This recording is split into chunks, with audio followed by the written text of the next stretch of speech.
പുതിയൊരു റെസിപ്പി ആയിട്ട് it's me Merina Joby again welcome back to sour and spicy. അപ്പോൾ ഇന്ന് ഞാൻ ചെയ്യാൻ പോകുന്ന ഒരു മീനും മാങ്ങയിട്ട കറിയാണ്. എനിക്ക് കുറച്ച് നാടൻ മീൻ കിട്ടിക്കഴിഞ്ഞ് കഴിഞ്ഞപ്പോൾ കുറച്ച് പച്ച മാങ്ങ ഇട്ടിട്ട് ഞാൻ നാടൻ മാങ്ങ മീൻ കറി റെഡിയാക്കി. അപ്പോൾ ഇത് ഉണ്ടാക്കാൻ ഭയങ്കര ഈസിയാണ്. കുറച്ച് തേങ്ങാപ്പാൽ എടുക്കുന്ന പണി മാത്രമേ ഉള്ളൂ. ഈ തേങ്ങാപ്പാൽ എടുക്കുന്ന പരിപാടി ഓർത്തിട്ട് പലരും തേങ്ങാപ്പാൽ ഒഴിച്ച് കറി വെക്കാൻ മടി കാണിക്കാറാണ് പതിവ്. പക്ഷെ തേങ്ങാപ്പാൽ ഒഴിച്ചാൽ അതിൻ്റെ ടേസ്റ്റ് ഒന്ന് വേറെ തന്നെ കേട്ടോ. അപ്പോൾ ഈ കറി എല്ലാവരും ട്രൈ ചെയ്ത് നോക്കണം. തേങ്ങാപ്പാൽ എടുക്കുന്ന ആ ഒരു ചെറിയ പണി മാത്രമേ ഉള്ളൂ. ബാക്കിയെല്ലാം നല്ല ഈസിയാണ്. പിന്നെ ഉണ്ടാക്കി കഴിഞ്ഞ് കഴിഞ്ഞാൽ ചോറിൻ്റെ കൂടെ കഴിക്കാൻ നല്ല അടിപൊളി കോമ്പിനേഷൻ കേട്ടോ. പിന്നെ നമ്മുടെ നാടൻ ചക്കപ്പുഴുക്ക് കപ്പപ്പുഴുക്കിനൊക്കെ കൂടെ കഴിക്കാൻ കിഡിലനാണ്. പിന്നെ എന്താ പറയുക, ഭയങ്കര ടേസ്റ്റാണ്. കുറച്ച് നേരം ഇരിക്കുമ്പോഴാട്ടോ ടേസ്റ്റ് ഉണ്ടാവും. നിങ്ങൾ രാവിലെ ഒക്കെ റെഡിയാക്കി വെച്ച് കഴിഞ്ഞാൽ ഉച്ചത്തേക്കൊക്കെ ആകുമ്പോഴേക്കും കറി കുറേ കൂടി ടേസ്റ്റ് ആവും. പിന്നെ ഉച്ചയ്ക്ക് ഉണ്ടാക്കി വെച്ചാൽ രാത്രി ആകുമ്പോഴേക്കും കുറേ കൂടി ടേസ്റ്റ് ആവും. അപ്പോൾ കുറച്ച് നേരം ഉണ്ടാക്കി വെക്കണം ഈ കറി. അപ്പോൾ എല്ലാവരും വീട്ടിൽ ട്രൈ ചെയ്ത് നോക്കുക. ട്രൈ ചെയ്ത് നോക്കിയിട്ട് ഫീഡ്ബാക്ക് തരാൻ മറക്കരുത്. അപ്പോൾ ചാനൽ ഇതുവരെ സബ്സ്ക്രൈബ് ചെയ്തിട്ടില്ലെങ്കിൽ ഒന്ന് സബ്സ്ക്രൈബ് ചെയ്തോളൂ കേട്ടോ. പിന്നെ തൊട്ടടുത്തുള്ള ബെല്ലൈക്കണും കൂടെ ഒന്ന് ക്ലിക്ക് ചെയ്യുകയാണെങ്കിൽ ഞാൻ വീഡിയോസ് ഇടുമ്പോൾ നിങ്ങൾക്ക് നോട്ടിഫിക്കേഷൻ കിട്ടും. പിന്നെ വീഡിയോ ഇഷ്ടപ്പെട്ടാൽ ലൈക്ക് ചെയ്യുക, ഷെയർ ചെയ്യുക, കമൻറ്റ് ചെയ്യുക. അപ്പോൾ നമുക്കിനി അടുത്ത വീഡിയോയിൽ കാണാം. Bye bye. അപ്പോൾ എല്ലാവരും ട്രൈ ചെയ്തൊക്കെ മറക്കരുത് കേട്ടോ.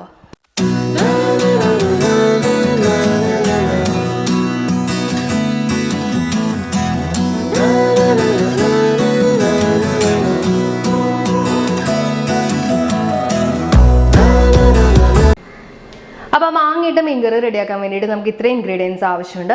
അപ്പോൾ ഇനി ഇൻഗ്രീഡിയൻസ് എന്തൊക്കെയാണെന്ന് പറഞ്ഞുതരാം. ഞാനിവിടെ 2 മീഡിയം സൈസ് മാങ്ങ ഇതേപോലെ ചെറിയ പീസായിട്ട് കട്ട് ചെയ്തെടുത്തിട്ടുണ്ട്. ഇത് നല്ല മൂത്ത മാങ്ങയാണ്, അത്യാവശ്യം നല്ല പുളിയുണ്ട്. പിന്നെ ഞാനിവിടെ എടുത്തിരിക്കുന്നത് നാടൻ മീനാണ്. നിങ്ങൾക്ക് ഇഷ്ടമുള്ള മീൻ എടുക്കാം. ഇതിപ്പോൾ നാടൻ മീൻ കിട്ടിയതുകൊണ്ട് ഞാൻ നാടൻ മീൻ കട്ട് ചെയ്തെടുത്തു. ഇതൊരു 1/2 കിലോ മീനുണ്ട്. ഇത് ഞങ്ങളിവിടെ പറയുന്നത് ബ്രാലെന്നാണ്. അപ്പോൾ ഞാനൊരു 1/2 കിലോ കട്ട് ചെയ്തെടുത്തിട്ടുണ്ട്. പിന്നെ നമുക്ക് ആവശ്യമുള്ള പൊടികൾ എന്ന് പറഞ്ഞു കഴിഞ്ഞാൽ മഞ്ഞൾപ്പൊടി 1/2 ടേബിൾ സ്പൂൺ, 1.5 ടേബിൾ സ്പൂൺ മല്ലിപ്പൊടി വേണം. പിന്നെ നമുക്ക് ഒരു 2 ടേബിൾ സ്പൂൺ മുളക് പൊടി വേണം. ഞാനിവിടെ നല്ല മുളക് പൊടിയാണ് എടുത്തിരിക്കുന്നത്. നിങ്ങൾക്ക് കറിക്ക് കുറച്ചും കൂടി ഒരു ചുമന്ന കളറാണ് ഇഷ്ടമെങ്കിൽ നിങ്ങൾക്ക് ഇത് മാറ്റിയിട്ട് കാശ്മീരി ചില്ലി പൗഡർ എടുക്കാം. അപ്പോൾ പച്ചമുളകിൻ്റെ എണ്ണം കുറയ്ക്കുകയും ചെയ്യാം. പിന്നെ ഞാനിവിടെ ഒരു 5 പച്ചമുളക് നീളത്തിൽ കട്ട് ചെയ്തെടുത്തിട്ടുണ്ട്. അത് ഓരോരുത്തരുടെ എരിവിനനുസരിച്ച് ചെയ്യാം. പിന്നെ ഒരു വലിയ പീസ് ഇഞ്ചി ഇതേപോലെ നീളത്തിൽ അരിഞ്ഞെടുത്തിട്ടുണ്ട്. പിന്നെ നമുക്ക് കുറച്ച് കറിവേപ്പില വേണം. പിന്നെ ആവശ്യത്തിന് ഉപ്പ്. പിന്നെ നമുക്ക് വേണ്ടത് വറുത്തിടാൻ വേണ്ടിയിട്ട് 1 ടീസ്പൂൺ ഉലുവ. പിന്നെ നമുക്ക് വേണ്ടത് ഒരു 5 ചെറിയുള്ളി ഇതുപോലെ വട്ടത്തിൽ അരിഞ്ഞത്. പിന്നെ ഒരു 3 വറ്റൽമുളക് ചെറിയ പീസായിട്ട് കട്ട് ചെയ്തെടുത്തത്. പിന്നെ ഒരു വലിയ സവോള നീളത്തിൽ അരിഞ്ഞത് ഇതുപോലെ വേണം. പിന്നെ ഒരു 1.5 ടേബിൾ സ്പൂൺ വിനാഗിരി വേണം. പിന്നെ നമുക്ക് ആവശ്യമുള്ളത് തേങ്ങാപ്പാലാണ്. തേങ്ങാപ്പാൽ 1-ാം പാല് ഞാനിവിടെ ഒരു 3/4 കപ്പ് എടുത്തിട്ടുണ്ട്. 2-ാം പാല് ഒരു 2.5 കപ്പ് എടുത്തിട്ടുണ്ട്. പിന്നെ നമുക്കൊരു 4 ടേബിൾ സ്പൂൺ വെളിച്ചെണ്ണ ആവശ്യമുണ്ട്. അപ്പോൾ ഇത്രയും കാര്യങ്ങളാണ് നമുക്ക് കറി റെഡിയാക്കാൻ വേണ്ടത്. അപ്പോൾ നമുക്കിനി എങ്ങനെ കറി ഉണ്ടാക്കാൻ നോക്കാം. അപ്പോൾ കറി റെഡിയാക്കാൻ വേണ്ടിയിട്ട് ഫസ്റ്റ് നമുക്ക് സവോളയും പൊടികളും എല്ലാം കൂടെ നന്നായിട്ട് മിക്സ് ചെയ്തെടുക്കണം. അപ്പോൾ നിങ്ങൾ ഏത് പാത്രമാണ് എടുക്കുന്നത് ആ പാത്രത്തിൽ തന്നെ ഈ സ്റ്റെപ്പ് ചെയ്യണം. ഇപ്പം ഞാനിവിടെ ഒരു മൺചട്ടിയാണ് എടുക്കുന്നത്. ആ മൺചട്ടിയിൽ ഇട്ടാണ് ഞാൻ എല്ലാം കൂടെ മിക്സ് ചെയ്യുന്നത്. അപ്പോൾ നമുക്ക് ഫസ്റ്റ് ഇതിനകത്തോട്ട് എടുത്ത് വെച്ചിരിക്കുന്നത് സവോള ചേർത്ത് കൊടുക്കാം. പിന്നെ പച്ചമുളക് ഇട്ട് കൊടുക്കാം.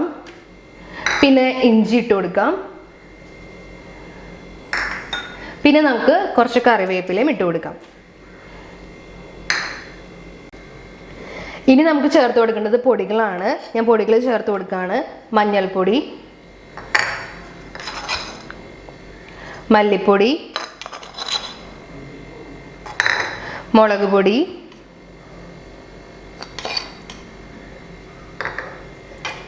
ഇനി നമുക്ക് ഇതിനകത്തോട്ട് ആവശ്യത്തിന് ഉപ്പ് ചേർത്ത് കൊടുക്കാം. പിന്നെ ഒരു 3 ടേബിൾ സ്പൂൺ വെളിച്ചെണ്ണയും കൂടി ചേർത്ത് കൊടുക്കാം.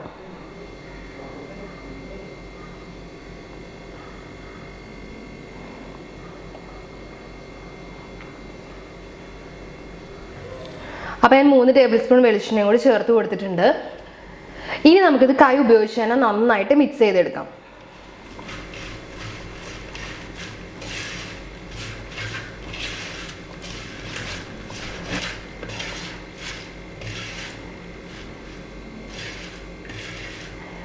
അപ്പോൾ ഞാനിത് നന്നായിട്ട് മിക്സ് ചെയ്ത് കൊടുത്തിട്ടുണ്ട്. ഇനി നമുക്ക് ഇതിനകത്തോട്ട് എടുത്തു വെച്ചിരിക്കുന്ന 2-ാം പാല് ചേർത്ത് കൊടുക്കാം. അപ്പോൾ ഞാൻ എടുത്തു വെച്ചിരിക്കുന്ന 2-ാം പാൽ ഇതിനകത്തോട് ചേർത്ത് കൊടുക്കുകയാണ്.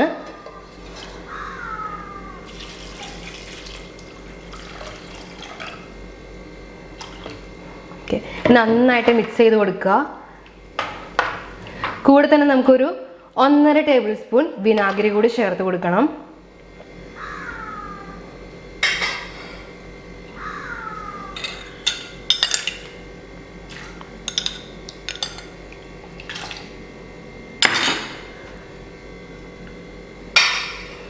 ഇനി നന്നായിട്ടൊന്ന് മിക്സ് ചെയ്യുക. അപ്പോൾ നമ്മുടെ സവോളയും പൊടികളും തേങ്ങാപ്പാലും വിനാഗിരിയും എല്ലാം ചേർത്ത് നമ്മൾ നന്നായിട്ട് മിക്സ് ചെയ്തെടുത്തിട്ടുണ്ട്. ഇനി നമുക്കിത് അടപ്പത്ത് വെച്ചിട്ടൊന്ന് ഒരു തള വരുന്നവരെ ഒന്ന് വെയിറ്റ് ചെയ്യണം. അതൊന്ന് തിളച്ചതിന് ശേഷമാണ് നമ്മൾ ഇതിനകത്തോട്ട് മാങ്ങയും മീനും ചേർത്ത് കൊടുക്കുന്നത്. അപ്പോൾ നമുക്കിത് അടപ്പത്ത് വെച്ചിട്ട് ഒന്ന് തിളയ്ക്കുന്നവരെ ഒന്ന് വെയിറ്റ് ചെയ്യാം. അപ്പോൾ നമ്മുടെ സവോളയും പൊടികളൊക്കെ നന്നായിട്ട് മിക്സ് ചെയ്തത് ഞാൻ അടപ്പത്ത് വെച്ച് കൊടുത്തിട്ടുണ്ട്. ഇനി നമുക്കിതൊരു തള വരുന്നവരെ വെയിറ്റ് ചെയ്യണം. തള വന്നതിന് ശേഷം നമുക്ക് മീനുകൾ ഇട്ട് കൊടുക്കാനുള്ളതാണ്. അപ്പോൾ നമുക്കിതൊന്ന് മൂടി വെക്കാം. മൂടി വെച്ചിട്ട് നമുക്കൊരു തള വരുന്നവരെ വെയിറ്റ് ചെയ്യാം.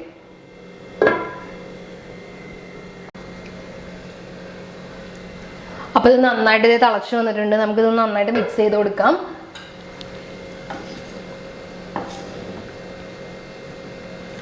ഇനി നമുക്ക് ഇതിനകത്തോട്ട് എടുത്തു വെച്ചിരിക്കുന്ന മീൻ കഷ്ണങ്ങളും മാങ്ങ കഷ്ണങ്ങളും ഇട്ട് കൊടുക്കാം.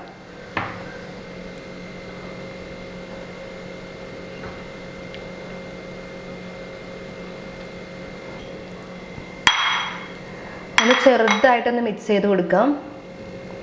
ഇനി നമുക്ക് ഇതിനകത്തോട്ട് മാങ്ങ കഷ്ണങ്ങൾ ഇട്ട് കൊടുക്കാം.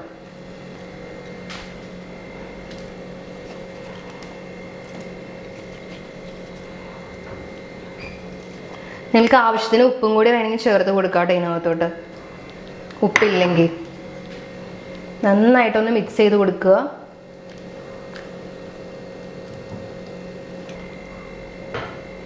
അപ്പം ഞാനിവിടെ മാങ്ങയും മീനും നമ്മുടെ തേങ്ങാപ്പാലെല്ലാം കൂടി നന്നായിട്ട് മിക്സ് ചെയ്ത് കൊടുത്തിട്ടുണ്ട്. ഇനി നമുക്കിത് മൂടി വെച്ച് വേവിക്കാം. ഏകദേശം ഒരു 15 മിനിറ്റോളം മതിയാവും മാങ്ങയും മീനും നന്നായിട്ട് വെന്ത് വരാൻ വേണ്ടിയിട്ട്. ഒരു 10 മിനിറ്റ് കഴിഞ്ഞിട്ട് നിങ്ങൾ നോക്കുക മീൻ വെന്തോന്ന്. അപ്പോൾ മീനിൻ്റെ വേവ് അനുസരിച്ച് നിങ്ങൾക്ക് ഒരു 5 മിനിറ്റും കൂടി കുക്കിംഗ് ടൈം കൂട്ടാം. ഞാൻ കുറച്ചും കൂടി ഉപ്പിട്ട് കൊടുത്തിട്ടുണ്ട് ഇതിനകത്തോട്ട് കേട്ടോ. കുറച്ച് നേരത്തെ തേങ്ങാപ്പാലിൽ കുറച്ച് ഉപ്പും കൂടി കുറവായിരുന്നു. അപ്പം ഞാനിത് മൂടി വെച്ചിട്ട് മീഡിയം ഫ്ലെയിമിലിട്ടിട്ട് മീനും മാങ്ങയും വേവുന്നവരെ വേവിച്ചെടുക്കാൻ പോവാണ്. അപ്പം മൂടി വെച്ചതിന് ശേഷം നിങ്ങൾ ഇടയ്ക്ക് ഒന്ന് മൂടി മാറ്റിയിട്ട് ഒന്ന് ചട്ടി ചുറ്റി കൊടുക്കുക, അല്ലെങ്കിൽ സ്പൂൺ കൊണ്ട് തന്നെ ചെറുതായിട്ടൊന്ന് ഇളക്കി കൊടുക്കുക മീൻ പൊടിയാതെ. അപ്പം നമുക്കിനി മീൻ വേവുന്ന വരെ ഒന്ന് വെയിറ്റ് ചെയ്യാം. അപ്പോൾ ഒരു 10 മിനിറ്റ് കഴിഞ്ഞിട്ടുണ്ട്. ഇനി നമുക്ക് തുറന്ന് നോക്കിയിട്ട് മീനിൻ്റെ മാങ്ങയുടെ വേവ് നോക്കിയിട്ട് തേങ്ങാപ്പാൽ ഒഴിച്ചു കൊടുക്കാം.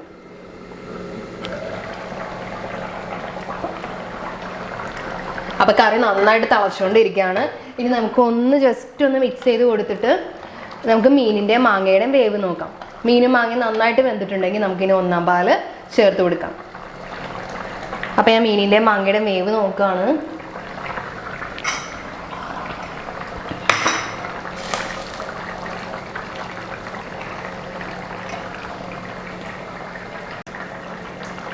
അപ്പോൾ നമ്മുടെ മീനും മാങ്ങയും നന്നായിട്ട് വെന്ത് വന്നിട്ടുണ്ട്. ഇനി നമുക്ക് ഇതിനകത്തോട്ട് എടുത്തു വെച്ചിരിക്കുന്ന 1-ാം പാൽ ചേർത്ത് കൊടുക്കാം. ഇനി മീൻ വെന്തിട്ടില്ലെങ്കിൽ നിങ്ങൾക്ക് കുറച്ച് നേരം കൂടി ഒന്ന് വേവിച്ചെടുക്കാം. അപ്പോഴേക്കും മീൻ നന്നായിട്ട് വെന്തോളും. അതിനുശേഷമാണ് 1-ാം പാൽ ചേർത്ത് കൊടുക്കേണ്ടത്. ഇവിടെ ഇതിനകത്ത് മീനും മാങ്ങയും നന്നായിട്ട് വെന്ത് വന്നിട്ടുണ്ട്. ഞാനിപ്പോൾ 1-ാം പാൽ ചേർത്ത് കൊടുക്കാൻ പോവാണ്. ഇനി നമുക്ക് ജസ്റ്റ് ഒന്ന് തിളച്ചാൽ മതി. നമുക്ക് ഫ്ലെയിം ഓഫ് ചെയ്യാം. ജസ്റ്റ് ഒന്ന് മിക്സ് ചെയ്ത് കൊടുക്കുക. നമ്മൾ ചട്ടി ഒന്ന് ചുറ്റി കൊടുക്കുന്നതായിരിക്കും നല്ലത്. ഇനി അധികം ഇളക്കി കഴിഞ്ഞ് കഴിഞ്ഞാൽ നമ്മുടെ മീൻ പൊടിഞ്ഞു പോവും. അപ്പോൾ ജസ്റ്റ് ചട്ടി ഒന്ന് ചുറ്റി കൊടുക്കുക. എന്നിട്ട് പതിയെ സ്പൂൺ കൊണ്ട് ഇങ്ങനെ മിക്സ് ചെയ്ത് കൊടുക്കുക. ഇത് അത്യാവശ്യം നല്ല കുറുകിയ കറി തന്നെയാണ്. ഇനി നിങ്ങൾക്ക് കുറച്ചും കൂടി ഗ്രേവി ആവശ്യമുണ്ട്, ചാറ് ആവശ്യമുണ്ട് എങ്കിൽ നിങ്ങൾക്ക് 2-ാം പാലിൻ്റെ അളവ് ഇച്ചിരി കൂടി കൂട്ടി കൊടുക്കാം. എനിക്ക് ഈ സമയത്ത് ഉപ്പ് നോക്കിയിട്ട് ഉപ്പ് കറക്റ്റ് ചെയ്യുക. തള വന്നു കഴിഞ്ഞു. ഞാനിനി ഫ്ലെയിം ഓഫ് ചെയ്യുകയാണ്. ഇനി അത് ചട്ടിയുടെ ചൂടുകൊണ്ട് തന്നെ നന്നായിട്ട് വെന്തോളും. കറിയുടെ പരിപാടി കഴിഞ്ഞില്ല. ഇനി നമുക്ക് ഇതിനകത്തോട്ട് വറുത്തിടണം. അതുകൂടി കഴിഞ്ഞാലാണ് നമ്മുടെ കറി കംപ്ലീറ്റ് ആവുള്ളൂ. ഇനി നമുക്ക് കറി വറുത്തിടാൻ വേണ്ടിയിട്ട് ഒരു പാൻ വെച്ച് കൊടുക്കാം, ചട്ടി മാറ്റിയിട്ട്. അപ്പോൾ കറിയിലോട്ട് വറുത്തിടാൻ വേണ്ടിയിട്ട് ഞാൻ ഒരു പാൻ വെച്ച് കൊടുത്ത് പാനിൽ ചൂടായപ്പോൾ വെളിച്ചെണ്ണ ഒഴിച്ചു കൊടുത്തിട്ടുണ്ട്. ഇനി വെളിച്ചെണ്ണ നന്നായിട്ട് ചൂടായി വരുന്നുണ്ട്. ഇനി നമുക്ക് ഇതിനകത്തോട്ട് ഉലുവ ഇട്ടിട്ട് പൊട്ടിച്ചെടുക്കാം.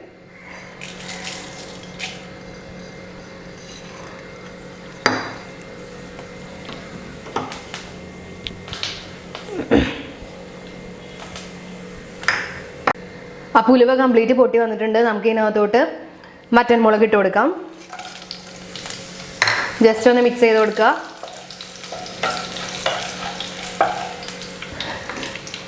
ഇനി നമുക്ക് ഇതിനകത്തോട്ട് എടുത്ത് വെച്ചിരിക്കുന്ന ഉള്ളി അരിഞ്ഞത് ഇട്ട് കൊടുക്കാം.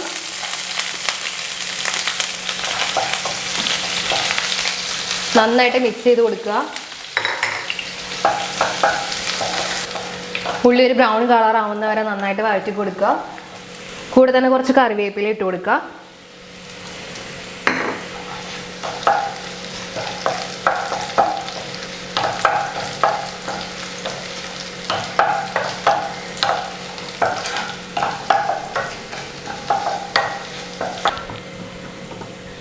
ഉള്ളി ഇതേ ബ്രൗൺ കളറായി വന്നിട്ടുണ്ട്. ഇനി നമുക്ക് ഫ്ലെയിം ഓഫ് ചെയ്തിട്ട് ഇതിനകത്തോട്ട് ഒരല്പം മുളക് പൊടി ഇട്ട് കൊടുക്കാം. ഇത് വേണമെങ്കിൽ ചെയ്താൽ മതി കേട്ടോ. നിങ്ങൾക്ക് നേരെ ഇത് വറുത്തത് കറിയിലോട്ട് ആഡ് ചെയ്ത് കൊടുക്കാം, അല്ലെങ്കിൽ ഇതേപോലെ ഒരല്പം മുളക് പൊടി ഇട്ട് കൊടുക്കുക. എന്നിട്ട് നന്നായിട്ടൊന്ന് മിക്സ് ചെയ്ത് കൊടുക്കുക. അപ്പം നമ്മുടെ ഈ വറവിന് നല്ലൊരു കളർ കിട്ടും. അതിനകത്തോട്ട് ആഡ് ചെയ്യുമ്പോൾ മുകളിൽ ഒരു ചുമന്ന കളർ പോലെ വരും. അതുകൊണ്ടാണ് ഞാൻ എന്ത് ചെയ്യുന്നത്. ഇത് വേണമെങ്കിൽ മാത്രം ചെയ്താൽ മതി, അല്ലാതെ തന്നെ നിങ്ങൾക്ക് അതിനകത്തോട്ട് ചേർത്ത് കൊടുക്കാവുന്നതാണ്. ഇഷ്ടമാണെങ്കിൽ മാത്രം ചെയ്യാം. അപ്പം ഞാനിത് നമ്മുടെ എടുത്ത് വെച്ചിരിക്കുന്ന കറിയിലോട്ട് ചേർത്ത് കൊടുക്കാൻ പോവാണ്. അപ്പം നമ്മുടെ വറുത്തത് ഞാൻ കറിയിലോട്ട് ചേർത്ത് കൊടുക്കുകയാണ്. നല്ല സൗണ്ടൊക്കെ വരുന്നുണ്ട്.